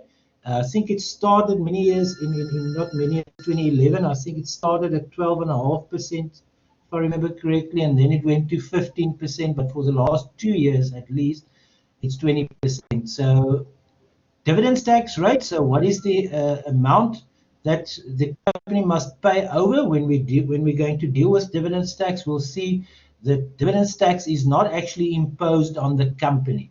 The company needs to withhold the tax from the shareholders and pay it over to the revenue service on behalf of the shareholders, but it's not an expense to the company. But they must still deduct the tax from the dividend and then pay it over on behalf of the shareholders to the revenue service, which means that the shareholders will only get 80% of the dividend that we have declared. So what was the amount of the dividend that we've declared? 48,000. 48,000, right? 48,000 was the dividend that we've declared. What is the tax rate on the dividends? 20%. So 2 times 48 is 96. So that, what would the amount be? 20% multiplied by that. It's 9,600. There we go, 9,600. So if we declared a dividend, as you'll see next week when we do dividends tax, we declared a dividend of 48,000. For our purposes, that is our distribution. But when we make the payment of the dividends, we're going to pay 9,600 Rand over to the revenue service as dividends tax that we've withheld from the shareholders, and then we're going to pay the difference over to the shareholders. So the shareholders will be getting, what is it, 38,400, I think it is, right? The difference between 48,000 and 9,600. That's dividends tax in a nutshell. The actual entries we'll do next week when we are going to study dividends tax. That is it from my side. Unless there are any questions to either myself or Mr. Borman or Mrs. Moore, can I stop sharing this screen now? Mr. van Rensburg, that's fine. I don't think there's any questions. Thank you very much. You've explained it so well. I don't think there is any student who has any doubts anymore about this topic. Thank you very much. You're most welcome, Mr. Borman. If students have further queries, you know where to find us. You know who your lecturers are. You can send us emails. Just remember, we get a lot of queries, so we're not going to be nice and say, good afternoon, I hope you're well, and lots of stories. We're going to answer your question. Okay.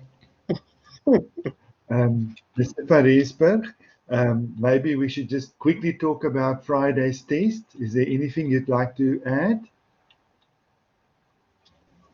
Yes. First of all, students, you did say this. You did see this morning in the announcement for the task for the day. You are writing your test on Friday. Somebody asked right at the beginning, what does it cover? And we've addressed that. We've said it covers everything that has to do with shares: the issue of shares, consolidation, splits, redemptions, buybacks. Everything we did today, plus the ones we didn't get to today. So everything that's in your lessons. The other thing that I'd just like to add, if it's okay with Mr. Borman, it opens at 8 o'clock in the morning. Now, we know that some students in rural areas, and I know this for a fact, I've experienced it myself, they only get the best cell phone reception if they want to do something online. They only get it here from about 11 o'clock midnight. Okay, that I've seen when I was a young child. I listened to illegal radio stations, and you only could pick up the signal at night. So what we've decided to do, we're going to leave it open throughout the night. Okay. Mr. Borman, can we give them the secret when it does close or not? Yes, Mr. van Rensburg, you can tell them. Okay, it's going to be available from 8 o'clock on Friday morning until 4 o'clock on Saturday afternoon, right? So if you want the full 90 minutes that is available for you, then you cannot start at 3 o'clock because it closes at 4 o'clock on Saturday, right? So you actually do have Friday night, Saturday morning throughout the night if you only get good reception. Anything else But you want I to? must add, if you started with the test, you must complete the test. You can't start with it and go and walk around and then go on an hour later and so forth.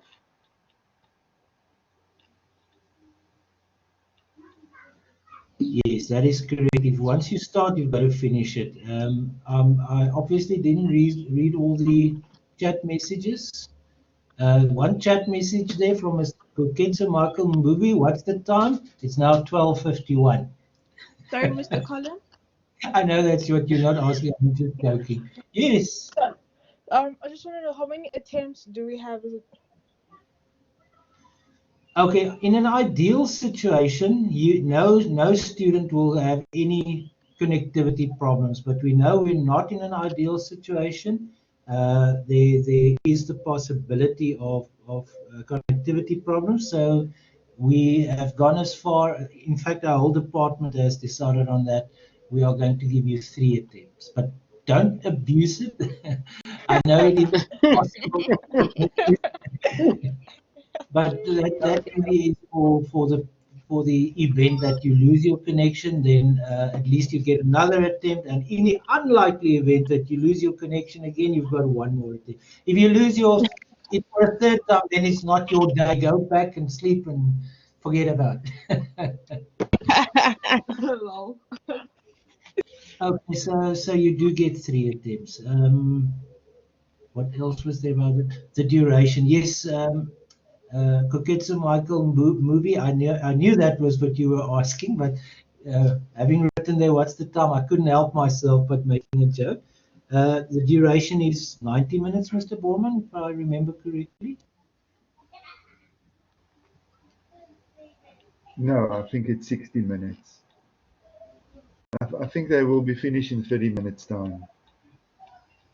Yeah, I agree. You should actually be finished in about half an hour.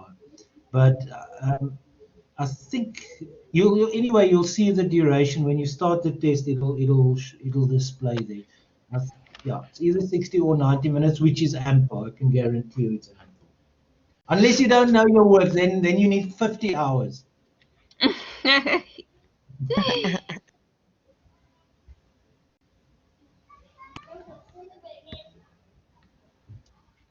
Yes, there Mrs. Moore has also written when it's available. Will it be too different from this one, Lisa? Yes.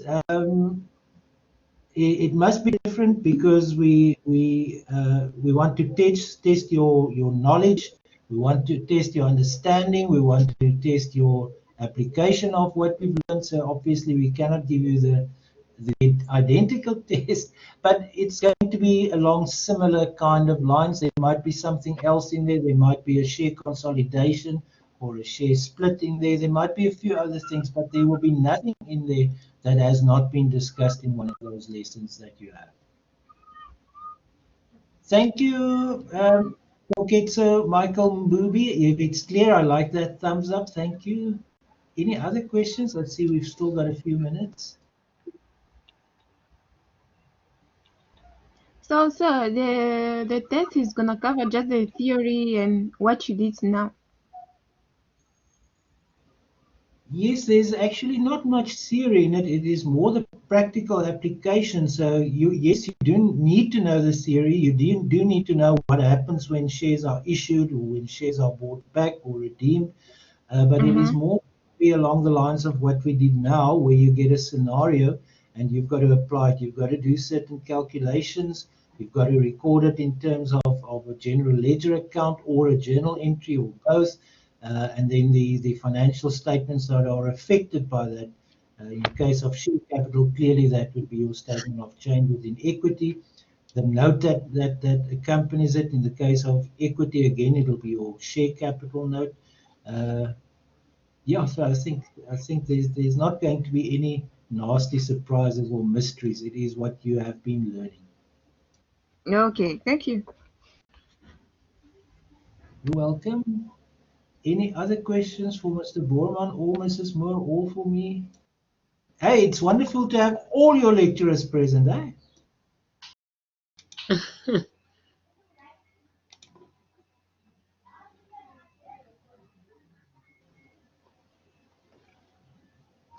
Mr. Borman, you as chairperson, shall I stop the recording or do you think there will be more questions? We are running out of time. The session is going to close in about 3 minutes.